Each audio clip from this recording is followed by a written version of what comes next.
तो America Iran war के side effects भी नजर आ रहे हैं। क्रूड ऑयल की कीमतों में जबरदस्त उछाल देखने को मिल रहा है। करीब 80 बैरल प्रति डॉलर पहुंची है क्रूड ऑयल की कीमत। तो कच्चे तेल के दाम में लगातार इजाफा होता हुआ कीमतों में उछाल देखा जा रहा है और ऐसे में महंगाई की मार अब आम जनता को और भी झेलनी पड़ेगी। वैश्विक उथल पुथल के बीच अब क्रूड ऑयल की कीमतें लगातार बढ़ती हुई और ऐसे में जाहिर तौर पर महंगाई और बढ़ेगी। देखिए, जहां पूरे देश ने, पूरी दुनिया ने कुछ वक्त के लिए राहत की सांस ली थी, क्रूड ऑयल की कीमतें एक बार फिर से स्थिर होने लगी थी, कम होने लगी थी, लेकिन एक बार जब फिर से वॉर की स्थिति देखी गई, क्रूड ऑयल के दाम बढ़ते हुए नजर आ रहे हैं और तेजी से उछाल देखने को मिल रहा है। ईरान अमेरिका वॉर जिस तरह से एक बार फिर से शुरू हो गई है और ऐसे में अब मुश्किलें और बढ़ेंगी। तो क्रूड ऑयल में आग लग गई है, यानी कि तेजी से दाम बढ़ रहे हैं, उछाल देखने को मिल रहा है और इसका जाहिर तौर पर वैश्विक अर्थव्यवस्था पर असर भी देखने को मिलेगा। महंगाई और बढ़ती नजर आएगी और एक लंबे वक्त से पहले से ही कई देशों की जनता, जिसमें भारत भी शामिल है, महंगाई की मार झेल रहे हैं और ऐसे में अब क्रूड ऑयल की कीमतें बढ़ती हुई, तो जहां अमेरिका और ईरान रुकने को तैयार नहीं है, कई देशों की अर्थव्यवस्था इससे चरमराती हुई नजर आ रही है। विस्तार से जानकारियों के साथ हमारे सहयोगी आदित्य हमारे साथ जुड़ गए हैं। आदित्य, एक बार फिर से मुश्किल देखी जा रही है, ईरान और अमेरिका के रिश्तों में तनाव की स्थिति देखी जा रही है, जिसका वैश्विक अर्थव्यवस्था पर खासा असर पड़ता हुआ क्रूड ऑयल की कीमतों में एक बार फिर से उछाल देखने को मिल रहा है। ये संकेत दे रहा है कि अब आने वाले वक्त में महंगाई और बढ़ेगी। बिल्कुल स्वाति, देखिए, क्रूड ऑयल में जैसे ही दाम बढ़ रहे हैं वैसे ही शेयर बाजार धड़ाम हो रहा है, यानी शेयर बाजार में बड़ी गिरावट दर्ज की जा रही है। हालांकि जब ये इनका सप्ताह भर पहले फिर से ईरान और अमेरिका के बीच में युद्ध शुरू हुआ था तो भारतीय शेयर बाजार संभला रहा था, लेकिन अब लड़खड़ाया हुआ है और पूरे विश्व के सभी जो शेयर मार्केट है वो भी लड़खड़ाए हुए हैं। खासतौर से अगर हम साउथ एशिया की बात करें तो उसमें जो भी शेयर मार्केट हैं वो गड़बड़ा गए हैं, तो इसका असर आम जनता के जनजीवन पर भी पड़ रहा है। जब क्रूड ऑयल की कीमत बढ़ती है तो महंगाई जंप करती है। भारत की अगर हम महंगाई की बात करें तो चाहे थोक महंगाई दर हो या फुटकर महंगाई दर हो, दोनों में भी इजाफा हुआ है और ठीक ठाक इजाफा हुआ है।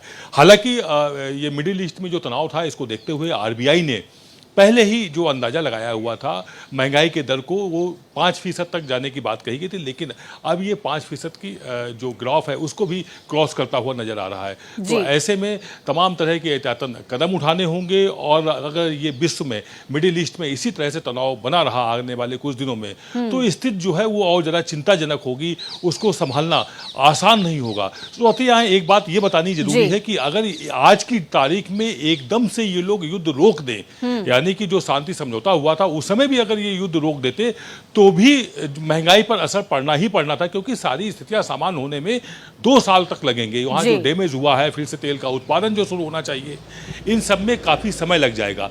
भारत ने एक काम अच्छा किया हुआ है कि वैकल्पिक जो विकल्प है उनके माध्यमों से जो भी पेट्रोलियम पदार्थ हैं, क्रूड ऑयल है, गैस है, इनका आयात शुरू कर दिया है, जिससे भारत में उतना असर नहीं है जितना कि पड़ोस के राष्ट्र यदि हम कहें तो पाकिस्तान में देखने को मिल रहा है।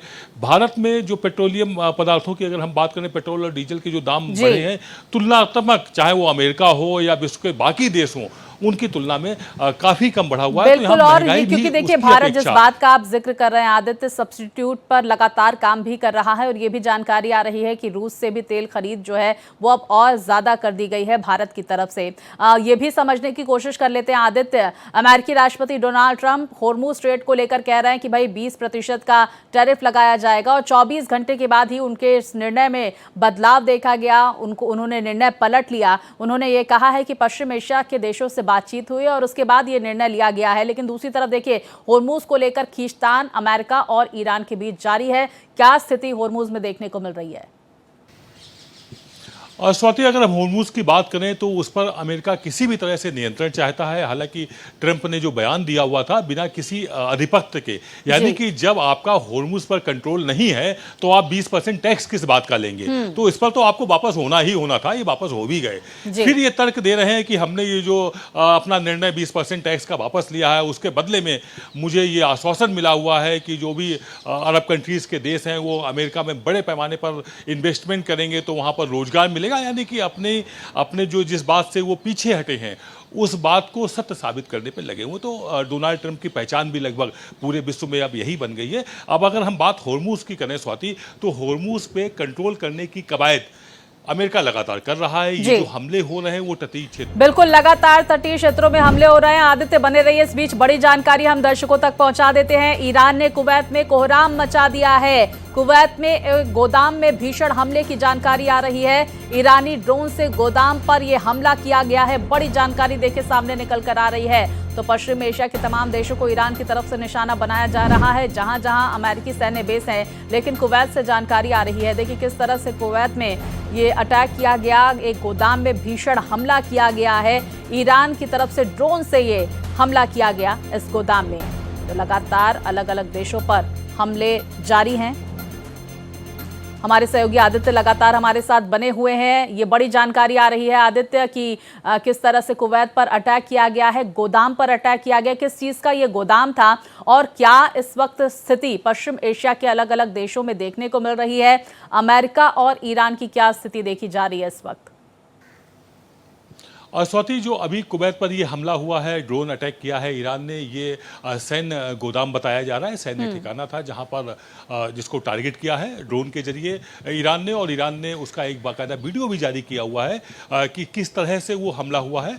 और इससे इतना तो साफ हो गया है कि जो आसपास अमेरिकी सैन्य ठिकाने हैं या जिन देशों में अमेरिकी सैन्य ठिकाने हैं उनको भी टारगेट ईरान चूंकि पहले भी कर चुका है, एक बार फिर से उसने करना शुरू कर दिया। इससे पहले भी अगर हम पिछले 5-6 दिनों की बात करें, सप्ताह भर की बात करें, तो ईरान लगातार जितना उसकी अपनी क्षमताएं हैं उतनी क्षमता भर वो अटैक कर रहा है और अमेरिका भी ताबड़तोड़ हमले कर रहा है।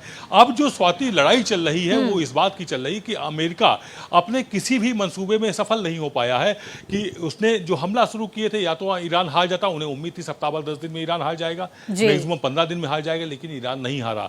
फिर उनकी जो दूसरी कोशिश थी वो ये थी कि किसी भी सूरत में ईरान की जो सत्ता है उसको परिवर्तित कर लेंगे, लेकिन उसमें भी किसी सूरत में सफल नहीं हो पाए। उनके जो एटॉमिक को जो नियंत्रण है उसको भी ले जाएंगे, वो भी नहीं कर पाए। उसके मिसाइल जो प्रोग्राम्स हैं उनको भी नहीं तोड़ पाए। जो समझौता हुआ वो उसमें कहीं ना कहीं अमेरिका भी झुका, सिर्फ ईरान ही नहीं झुका। ईरान ने, अगर ईरान झुकता तो एक जनरल सी बात थी, लेकिन ईरान ने कहीं ना कहीं अपनी शर्तों पर भी जो समझौता किया हुआ था, तभी वो समझौता फेल हुआ है। और इस समझौते से इजराइल बिल्कुल भी खुश नहीं था। तो लास्टली कहीं ना कहीं इजराइल का जो असर है वो अमेरिका पर दिखाई पड़ा और अमेरिका ने जो समझौता हुआ था उसको तोड़ते हुए ताबड़तोड़ हमले फिर से शुरू कर दिए। बिल्कुल, देखिए किस तरह से ताबड़तोड़ हमले अमेरिका की तरफ से शुरू कर दिए गए हैं। बहुत शुक्रिया आपका आदित्य, जानकारियां दर्शकों तक पहुंचाने के लिए।